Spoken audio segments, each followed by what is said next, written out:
I'm Richard Nta, the owner, founder, governor, president of basketball operations, Phenomenal Phenoms Basketball Club Africa.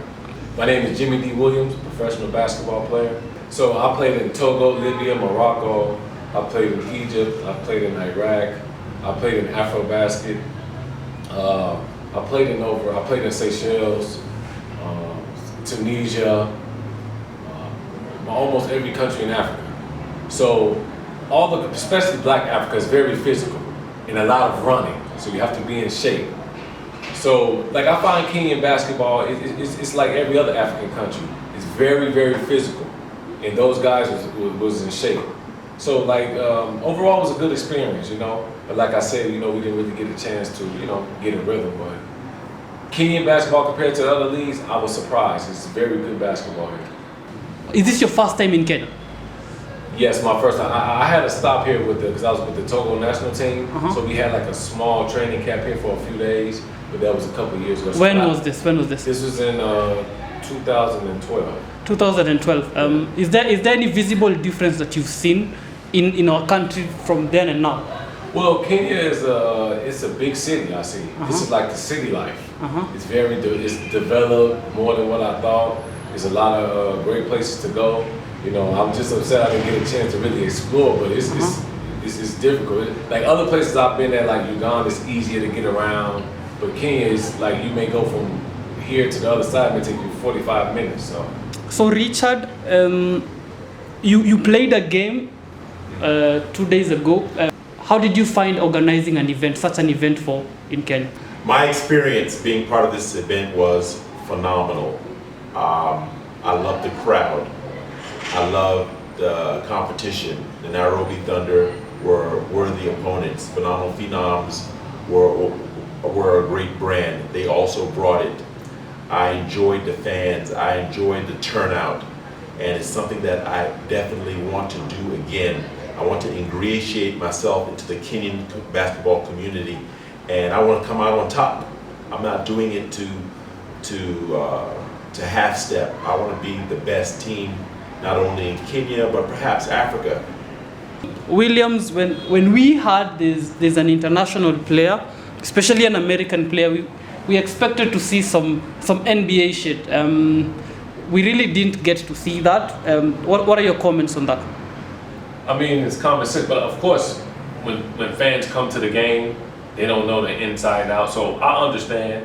The main thing is that they did get a show, but what you have to understand is my particular situation. I flew in Kenya 12 a.m. that night and went through immigration. I didn't make it here home until 3 a.m.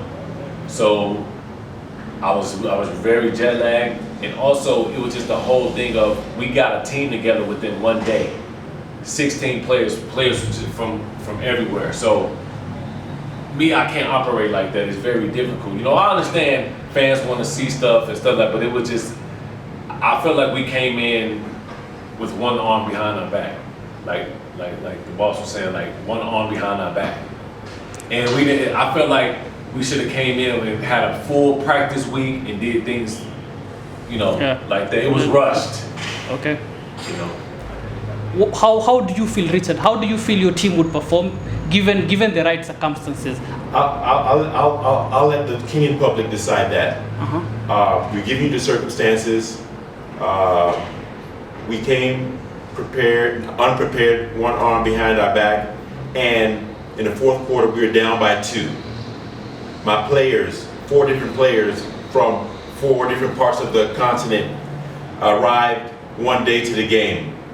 We had no practice. The lights at Nyayo Stadium mysteriously went off when we required one practice session. We didn't even have that before the game. I never told the Kenyan fans that. The lights went off. I don't know who cut it off. I don't know why they cut it off, but just to let you know, the lights went off. We didn't even practice before the game. And we were down by 2 in the fourth quarter. So how do you want me to say to you that we were beaten and be happy about it? I would like to play Twente again under better circumstances. Give us 1 week of practice. Hell, give us just 2 practice sessions. And I think the story will be different. you watch the game and you tell me what you think. There was a time you guys were down by 2 in the fourth quarter. Then how do you feel about that? So it just makes me realize, like, so if you imagine the players that came from outside, like I said, we came one day before, not even a day, like the same day. And Decon, he played solid, but I seen Decon, he's even better than that. Me, I was finished, my legs was finished in the second quarter, I'm not gonna lie. The other guy from Sudan,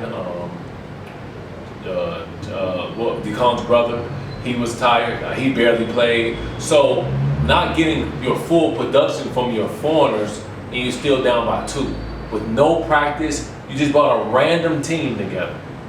So I just feel like the people should just respect the show. Like, it was a great show. It was two good teams coming together and giving the fans what they want. I feel like people shouldn't be as negative about it because of the circumstances. Everybody wants to be negative, but they have to understand it's common sense. Like, this is an in-season team. They've been together since maybe September, August. A long time. Yes, They've been since together for a August. long So it's common sense. It's common sense. time. So, but you know, it's the world we live in right now, social media. So it's no problem. Great, nice. So Williams, you played with several Kenyans on your team. Who stood out for you? Who do you think played well in that game? Really, I like the national team point guard, Boss Ire. Yeah, Bosir. Yeah, he's a very, very good player. Very fast, can shoot. He's a leader. Okay. Yeah, he really caught my eye. You know, I didn't really, like I said, we were scrambling, so I didn't really get a chance to really, you know, get to know the other players. But he really stood out to me. Okay. And on the I like to on top of that, for me it was Eugene. Eugene was, I mean, I heard a lot about him, but in the fourth quarter, in that full third quarter that he played, and half of the fourth quarter, I saw the mindset, the determination. I like that in Eugene. And then we're gonna work with them again for sure. Okay.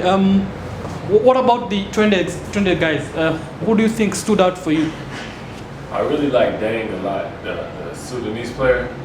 He didn't. Ding. His name is Ding. Garang Ding. The Garang. 6'7" guy. Yeah, 6'7" guy. He's the guy. He can play point guard. He can play 1, 2, 3. He's their most skilled player. He's probably not their leading scorer, but he's their most skilled. He's like their glue, their all-around player.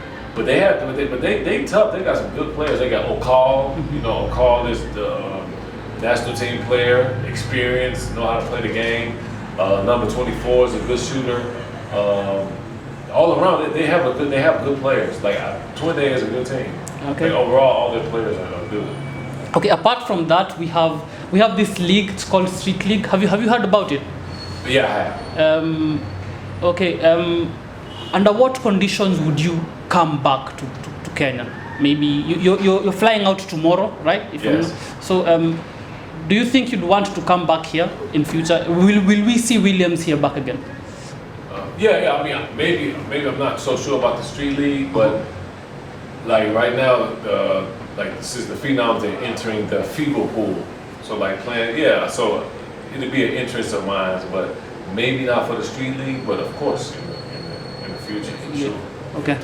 What kind of blocks did you get when holding this all together? Like you mentioned some practice. You missed a practice session. The lights went on. There was a time you wanted to come into this space in the Kenya National Basketball League, the Premier League. Unfortunately, that didn't happen. Could you please speak on that? Yeah, our ambition is to be in the Kenyan Premier League, and talks are still underway. As you know, we're in the middle of the season. There's no conclusive agreements in place. Just want you to come forward. Oh, my bad. Yeah. All right. Yeah. So we're in talks to be in the Kenyan Premier League. Talks are not just stalling, but there's no conclusive agreements. But we're still hopeful.